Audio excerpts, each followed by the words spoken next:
The air inside the Central Trust Bank didn't feel like oxygen. It felt like filtered, expensive vanity. It was a cathedral of glass and cold marble, a place designed to make ordinary men feel small and powerful men feel like gods. I stood in the center of the lobby, the heels of my worn-out work boots clicking against the polished stone. Every click felt like an insult to the silence of the room. I could feel the stairs. I was a smudge of grease in a world of silk. My hands were trembling, tucked deep into the pockets of a jacket that had seen too many winters. I wasn't there for a loan. I wasn't there to open an account. I was there because of a letter, a cold, typed notice stating that my late wife's humble savings account had been flagged for irregularities. I walked toward the teller, a young woman named Tiffany, whose name tag shone with a cruel brightness. She didn't even look up at first. She was busy counting a stack of hundreds with a rhythmic thwack, thwack, thwack that sounded like a ticking clock. "Next," she said, her voice a flat line of boredom. I stepped forward, placing my battered ID on the counter. "I'm Caleb Thorne. I received a notice about my wife's account." "Juliana Thorne." The moment I said her name, the rhythm of the counting stopped. Tiffany looked at the ID, then looked at me. Her eyes traveled from my unkempt hair down to the frayed collar of my shirt. A tiny, condescending smirk tugged at the corner of her mouth. "Mr. Thorne," she said, her voice rising just enough for the wealthy patrons behind me to hear. "This is a private wealth management firm.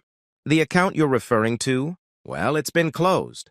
But more importantly, we don't usually handle clients of your bracket at this window." "It's my wife's money," I said, my voice cracking. "It's all I have left of her."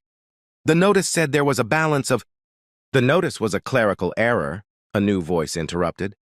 I turned to see a man approaching from the executive wing. This was Marcus Sterling, the floor manager. He moved with the oily grace of a man who spent his life shaking, hands he intended to wash later. He looked at me not as a person, but as a security risk. "Caleb, isn't it?" Marcus said, standing far enough away to avoid touching me. "I remember the funeral. Sad business. The car fire, the closed casket. Very tragic. But let's be honest, Juliana was a school teacher. Whatever pennies she had left wouldn't cover the cleaning fee for this marble floor. You're making the other clients uncomfortable. Please, take your receipt for the zero balance and leave." A man in a pinstriped suit behind me let out a sharp, mocking laugh. "Hey, buddy, maybe try the credit union down the street. They handle the broken heart discounts there." The humiliation was a physical heat, a localized fire burning in my chest. I felt the eyes of the city's elite crawling over me. They saw a widower who had lost his grip on reality. They saw a man who was grieving too loudly for their comfort. I felt small. I felt like the nobody they wanted me to be. But then, the world stopped spinning.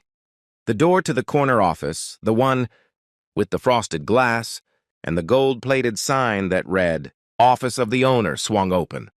A woman stepped out. She was draped in a charcoal gray tailored suit that screamed of old, money and absolute authority. She held a leather-bound folder in one hand and a gold fountain pen in the other.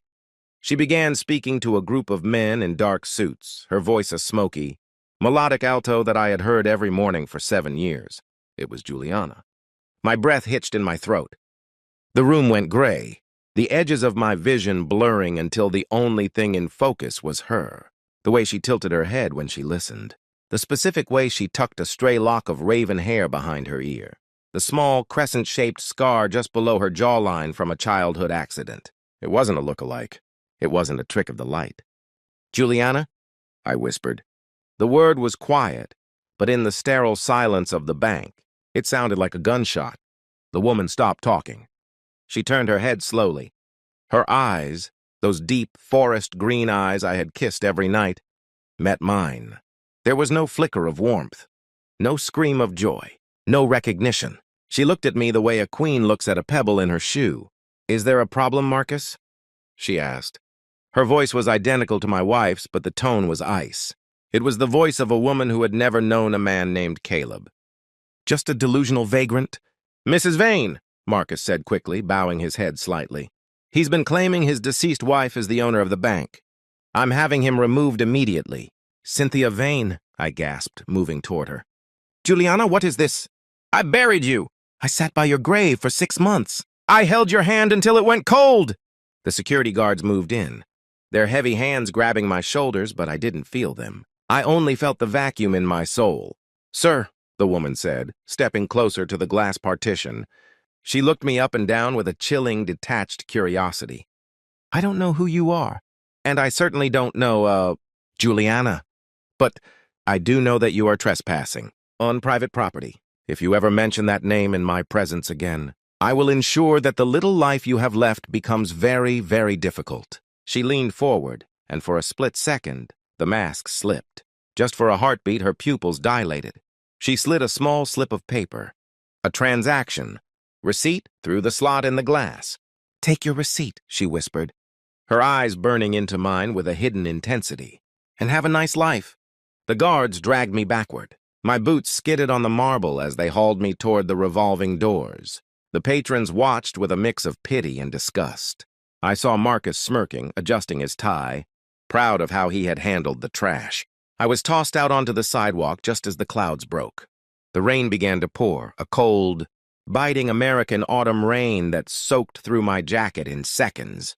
I sat there in the gutter, the water rushing around my legs, staring at the grand entrance of the Central Trust Bank. I looked down at the receipt she had handed me. My hands were shaking so violently I almost dropped it.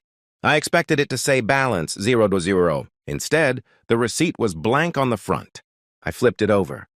On the back, in the elegant, slanted cursive that I had seen on 1,000 grocery lists, and "I love you" notes were 2 lines of text. "They are watching the house. Go to the warehouse on 4th. Don't trust your brother." "I'm sorry, Caleb." The air left my lungs. My brother? Liam was the one who had helped me identify the body. Liam was the one who had handled the insurance. Liam was the one who told me to let go and move on. I looked back at the glass building. My grief, which had been a heavy, suffocating blanket for 6 months, suddenly transformed. It sharpened. It became a cold, surgical weapon. They thought I was a broken man. They thought they had stripped me of everything, but they forgot one thing about the Thorne family. We didn't get rich by being nice. My father had built an empire on secrets and shadows. And though I had walked away from it to be with Juliana, the blood of a king still ran through my veins. I stood up, the rain washing the dirt from my face. I wasn't Caleb the widower anymore. I was Caleb the hunter. And if my wife was the owner of the bank that stole her from me, then I was going to find out exactly who was holding her leash, and I was going to cut their hands off. The neon sign of the old port warehouse flickered, casting a sickly yellow glow over the puddles on 4th Street. Every muscle in my body ached, a combination of the physical assault at the bank and the psychological whiplash of seeing a dead woman breathe. I stood at the heavy iron door, the rain dripping off the brim of my hat, my fingers tightening around the receipt in my pocket. "Don't trust your brother." The words felt like a physical weight, heavier than the grief I'd carried. Liam was my only blood. He was the one who held me as I screamed into the wind at the cemetery. If he was part of this, then my entire life wasn't just a tragedy, it was a staged play. I pushed the door open. It didn't creak. It slid on silent, well-oiled tracks. This wasn't a dilapidated storage unit. As I stepped inside, motion-activated LED strips hummed to life, revealing a high-tech command center hidden within the rusted corrugated walls. There were server racks pulsing with blue, light and a wall of monitors, displaying real-time feeds of the city's financial district. "You're late, Caleb," a voice rasped from the shadows. I spun around, my hand instinctively reaching for a weapon I no longer carried. Out of the darkness stepped Elias Vance. He was a man who didn't officially exist. He had been my father's fixer, or the man who moved billions through shadows and made inconvenient people disappear. I hadn't seen him since I renounced the Thorne name to marry Juliana. "Elias?" I breathed. "What is this? Why did Juliana send me here?" "She didn't just send you here," Elias said, walking toward a central terminal. "She's been building this for 3 years. Right under your nose. Your wife wasn't just a school teacher, Caleb. She was an analyst for the most dangerous shadow banking conglomerate. In the Western Hemisphere, the Obsidian Group. I felt the floor tilt beneath me. No, she loved her students. She spent her nights grading papers, not whatever this is. Elias tapped a key and a monitor flared to life. It showed a medical report from the night of the crash.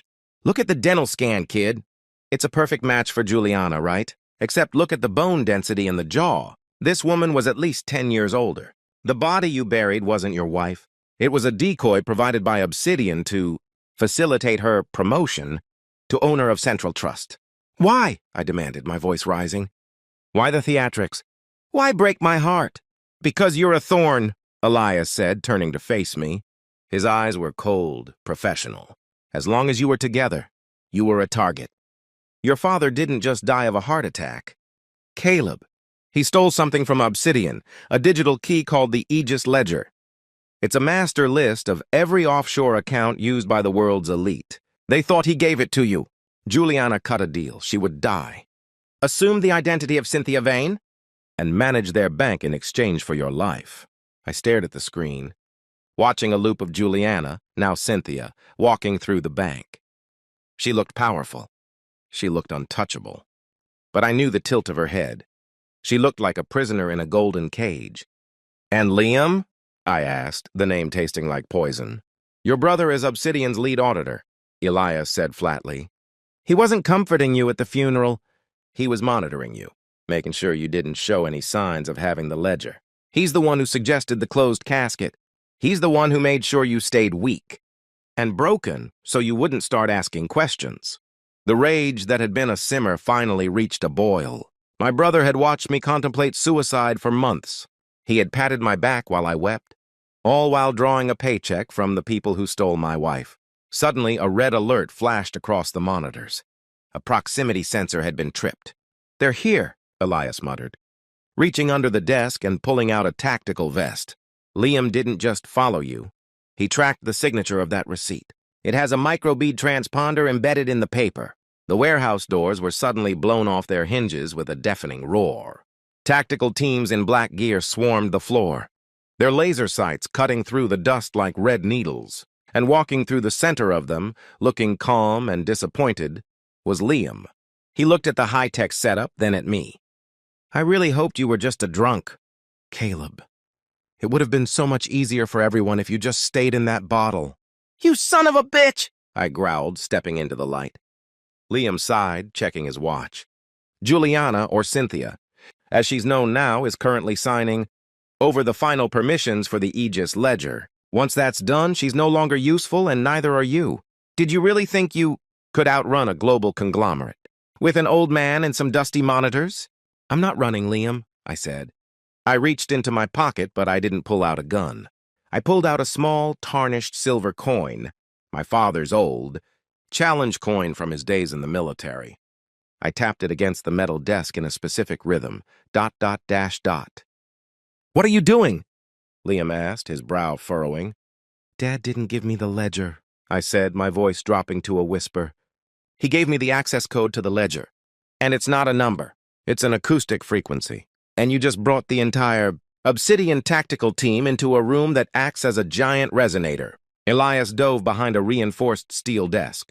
"Ears!" I screamed. I slammed the coin onto a specific copper plate on the desk.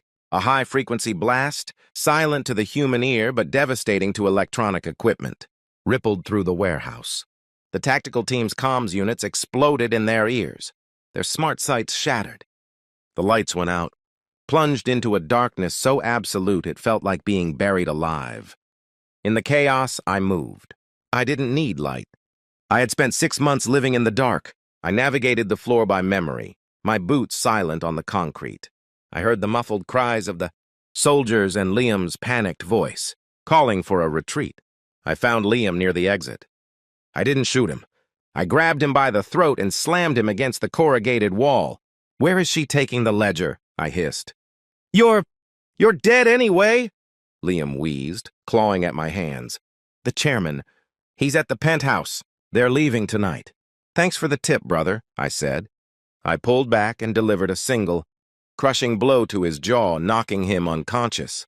I turned back to Elias, who was emerging from the shadows, his face illuminated by the flickering emergency lights. "You're going after the chairman?" Elias asked. "That's a suicide mission. The penthouse at Central Trust is a fortress. I'm not going as Caleb Thorne," I said, picking up a tactical rifle from a downed guard. I'm going as the man they think I am, the grieving, broken loser who has nothing left to lose. I looked at the monitors one last time. Juliana was on the screen, her face pale, her eyes darting toward the door as if she were waiting for a miracle. Elias, I said, get the shadow ledger ready. We're not just saving her. We're going to bankrupt the devil. I walked out of the warehouse, the rain still falling, but I didn't feel the cold anymore. I felt the weight of my father's legacy, the power of a name I had tried to bury. They thought I was the weak link in the thorn chain.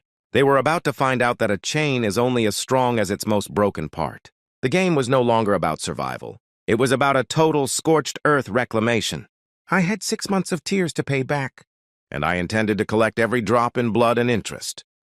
The elevator ride to the 90th floor of the Central Trust Tower felt like an ascent into another world, a world where morality was a currency and human lives were just decimal points on a balance sheet. I stood in the corner of the mirrored lift, my reflection unrecognizable. Elias had worked fast. I was no longer the man in the grease-stained jacket.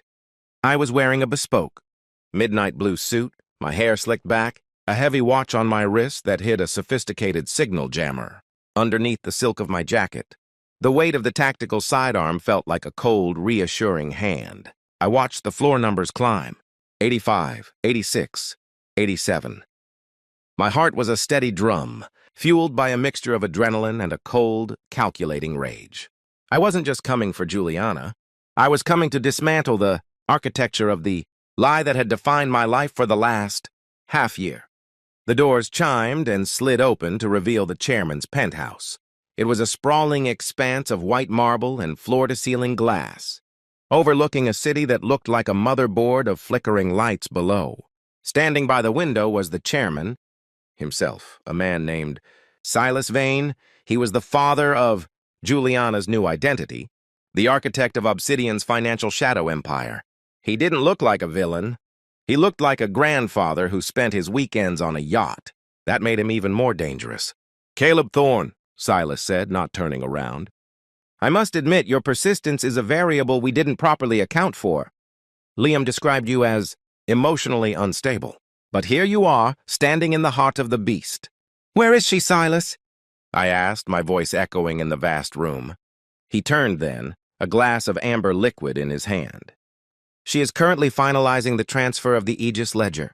You see, the ledger isn't just a list. It's a living organism. It requires a thorn to unlock it and a vein to manage it. By marrying our interests, we've created the ultimate financial weapon. It's a shame you weren't more cooperative. We could have been a very powerful family." "I'm not family," I said, stepping forward. "And Juliana isn't a vein. She's the woman you kidnapped and coerced into a play act." Silas laughed softly. "Kidnapped? No, Caleb, she came to us. She saw the writing on the wall. She knew that as long as she stayed your simple school teacher, you were both marked for death by the creditors your father left behind. She sacrificed her life to buy yours. Is that not the ultimate expression of love? Or is it just a very high-stakes transaction?" A door at the far end of the penthouse opened. Juliana walked out. Flanked by 2 men in suits who weren't bank employees, they were Obsidian enforcers. She saw me, and for the first time since this nightmare began, the Cynthia mask completely shattered. Her breath hitched, and a single tear escaped, tracing a path through the heavy makeup she wore. "Caleb," she whispered. "Don't finish it, Juliana," I said, my eyes locked on hers. "I know why you did it, but the debt is paid. I've liquidated the Thorn accounts. I've burned the bridges. There's nothing left for them to take from us." Silas's expression darkened. "Liquidated? You fool. You think you can just walk away from the Obsidian Group? That ledger is the only thing keeping the global markets from realizing how much of their wealth is actually air. If that transfer doesn't complete in the next 5 minutes, the bank's security protocols will trigger a total wipe of your identity. You'll be a man with no name, no money, and no country." "Good," I said. "I've spent 6 months as a ghost. I'm starting to like it." I raised my left hand, showing him the heavy watch. "Elias, you're on." Suddenly, every screen in the penthouse, from the chairman's private monitors to the sleek digital art displays, began to flicker with a blinding red light. The Aegis Ledger's transfer bar, which had been at 98%, suddenly began to reverse. 97, 95, 90. What is this? Silas roared, dropping his glass. The crystal shattered on the marble. It's a rollback, I said, my voice steady. You wanted a thorn to unlock the ledger? Well, you got one, but my father didn't just leave me a key. He left me a dead man's switch. The moment I entered this building, my biometrics triggered a virus. If I don't confirm my safety and Juliana's release every 60 seconds, the ledger doesn't just stop transferring, it starts leaking. Every secret, every bribe, every offshore account is being sent to the Department of Justice, the IRS, and every major news outlet in the world. The enforcers reached for their weapons, but Silas held up a trembling hand. He was looking at the screens. He saw the names of his associates, his hidden billions, and the blood-soaked history of the Obsidian Group flashing, in bright white text for the world to see. "You'll kill us all!" Silas hissed. "They'll come for you, Caleb. They'll burn the city down to find you." "Let them," I said. "I've already been through the fire." I walked toward Juliana. The enforcers stepped back, confused, looking to Silas for orders that weren't coming. I grabbed Juliana's hand. Her skin was cold, but her grip was like a vice. "We're leaving," I said. "Caleb, wait," Juliana whispered, her eyes wide with fear. "The board. They have Liam. They'll kill him if the ledger isn't delivered." I looked at the door, thinking of my brother, the man who had betrayed me, the man who had watched me rot. A part of me wanted to leave him to the wolves, but I saw the pleading in Juliana's eyes, and I knew that if I left him, I would be no better than the man standing in the charcoal suit across the room. "Elias," I spoke into my collar. "Location on the secondary asset?" "They've got Liam in the sub-basement vault, Caleb. It's a kill room." "You've got 3 minutes before the board realizes the ledger is a virus." I looked at Silas. "You're going to give me the override. Code for the vault, now." "And if I don't?" Silas sneered, regaining a sliver of his arrogance. "You're just one man, Thorn. You can't save her, your brother, and yourself." I didn't answer with words. I fired a single shot from the silenced pistol, the bullet grazing Silas's ear and shattering a vase worth more than my apartment. The chairman collapsed to his knees, clutching his head. "The code, Silas, or the next one goes between your eyes." He stammered it out, a string of 16 digits that represented the only thing he had left, his life.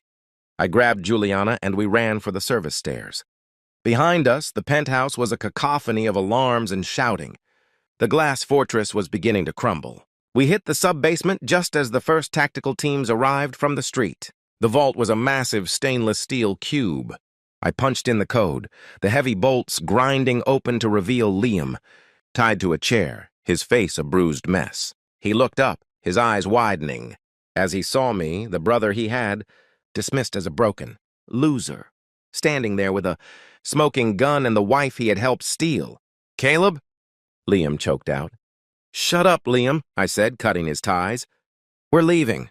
But don't think for a second that this makes us even." We emerged into the rainy night just as the first police sirens began to wail in the distance. The Central Trust Tower stood like a tombstone against the sky. I looked at Juliana, and for the first time, she smiled, a real trembling smile that reached her eyes. But as we reached the getaway car, a black SUV skidded to a halt, blocking our path. The door opened and a man stepped out. He wasn't an enforcer. He was older, wearing a military-grade headset. "Mr. Thorne," he said, his voice a calm, terrifying monotone. "The board has reviewed your performance. We find your terms unacceptable. You've saved your wife, and you've saved your brother. But now you have to pay the interest." He raised a detonator. "The bank isn't the only thing with a kill switch." In that moment, I realized the game wasn't over. It had just entered the final, most deadly round. The world seemed to slow down as the man's thumb hovered over the detonator. The rain was no longer just water. It felt like shards of ice cutting through the air.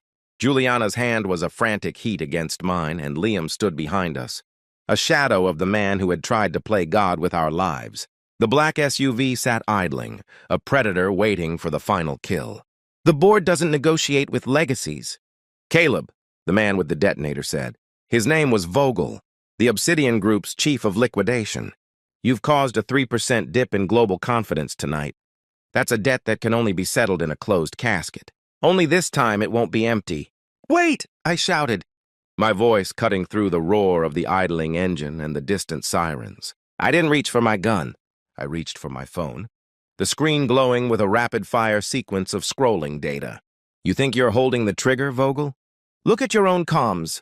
Vogel's brow furrowed, his eyes flickering to the small tablet mounted on his wrist. His face, which had been a mask of professional indifference, suddenly went pale. The red light on his detonator didn't turn green. It turned blue. What is this? He hissed. It's a redirected pulse, I said, stepping forward, shielding Juliana. Elias isn't just a fixer. He's a ghost in the machine. While you were busy playing the heavy, he was tracing the signal of your detonator back to its source. That explosive you planted under my car, it's been disarmed. But the secondary charges you have, rigged in the central trust vault to hide the evidence of your laundering, those are now slave to my thumb. I held up my own device, a single button glowing a violent, pulsive red. You kill us and the Obsidian Group's entire physical infrastructure, $10 billion in hard assets, gold bullion and server farms, vaporizes in a cloud of dust. Your bosses won't just fire you, Vogel. They'll erase your entire family tree to make up for the loss. The silence that followed was heavy, suffocating. Liam let out a shaky breath, looking at me with a mixture of terror and newfound respect. He had spent his life thinking I was the weak thorn, the one who lived for love while he lived for power. He finally realized that love had given me a reason to become more dangerous than he ever dreamed of being. Vogel looked at the building, then back at me. He was a mathematician of death, and the numbers no longer added up in his favor. He slowly lowered the detonator. This isn't over, Thorn, he spat. You can't stay in the shadows forever. I don't plan to, I said. Now get in your car and tell the board that the Thorn family is officially out of the banking business. If I ever see a black SUV in my rearview mirror again, I don't call the police. I hit the delete button on your entire existence. Vogel didn't hesitate. He retreated into the SUV, and the vehicle vanished into the rainy night, leaving us standing in the wreckage of our past, 6 months later. The air was salt-heavy and warm, a far cry from the cold marble of the Central Trust Bank.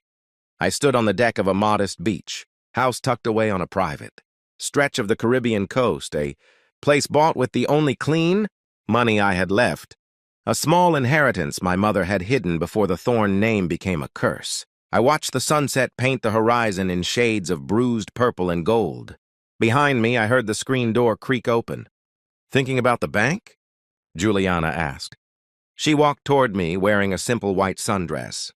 The sharp suits and the Cynthia Vane mask were gone, replaced by the woman I had married, the woman with the messy hair and the soft laugh. But there was a new strength in her eyes, a hardness that hadn't been there before the fire. We were different people now, forged in the same furnace. I was thinking about the receipt, I said, turning to her. About the moment I saw you behind that glass. I spent 6 months wanting to die, and in 1 second, you gave me a reason to burn the world down just to see you breathe. She leaned against the railing, looking out at the waves. We lost everything, Caleb, the name, the money, the security. Liam is in hiding in South America. Elias is back in the shadows. We're nobodies.